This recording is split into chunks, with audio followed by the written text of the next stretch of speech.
So hello guys and welcome back.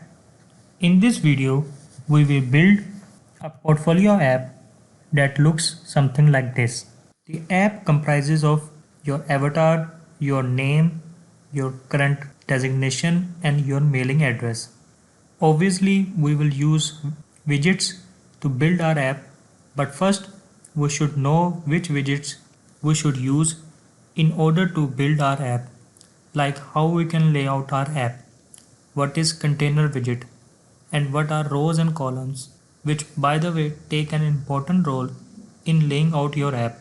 So I will guide you step by step along the way while building our app.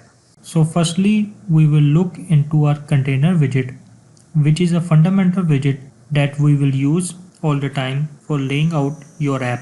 So for those guys who have a little bit of experience with web development, they know that they use div in HTML code for layout boxes. You can position it or move it around on the screen, and then you will give a child a piece of text or image or anchor tag to embed your links. So we will head back to our editor and see that right now we have material app and a scaffold widget with background color and a body with container widget. So inside round brackets, let's change its color, and remember here we are changing only the container color.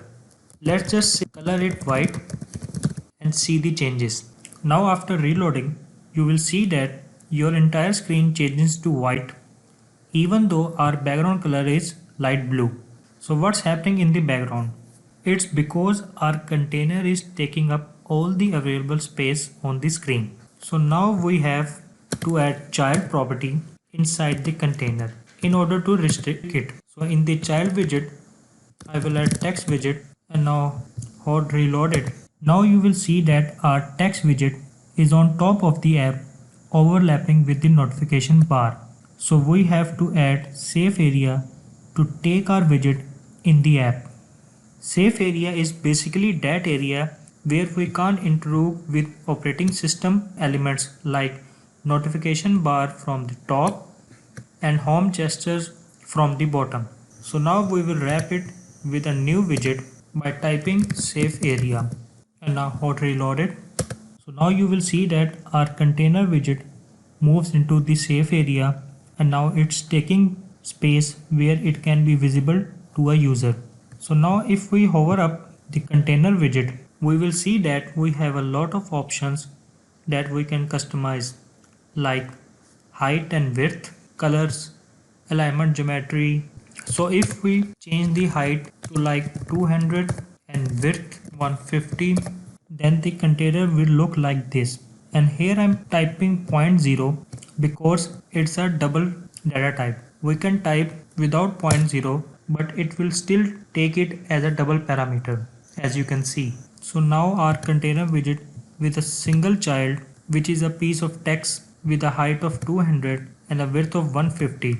So now if we want to offset it from the edge of the screen, then we will use the margin property. Simply write margin, and for the margin property we use edge intersect, and you will see different type of edge like all, from LTRB, only, and symmetric.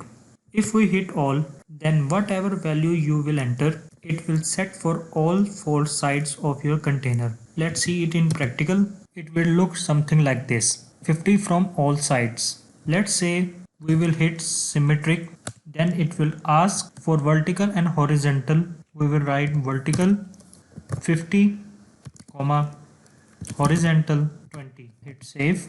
Then it will look like this: from vertical 50 and from horizontal 20.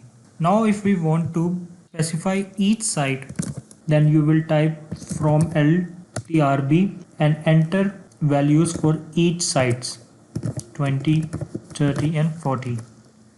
And now we will reload it. It will look like this: 10 from left, 20 from top, 30 from right and 40 from bottom. And if you want to specify for only one side, then type only and type left or right or top or bottom and specify its value. So it will look like this, 40 from bottom. So this is all sorts of ways. Now if you want the child of the container to be a little bit offset from the container, in this case, instead of using margin, we will type padding. And if you have a knowledge of CSS in web development, then it will be familiar to you. So for padding, we will again use as insects, and let's provide one which I will type all and set the value 25. So now we will reload it. So you will see that it pushes away from the edge of the container. So the margin is for the outside of the container and padding is inside of the container. And remember, we can have only one child in a container because it's a single child layout widget.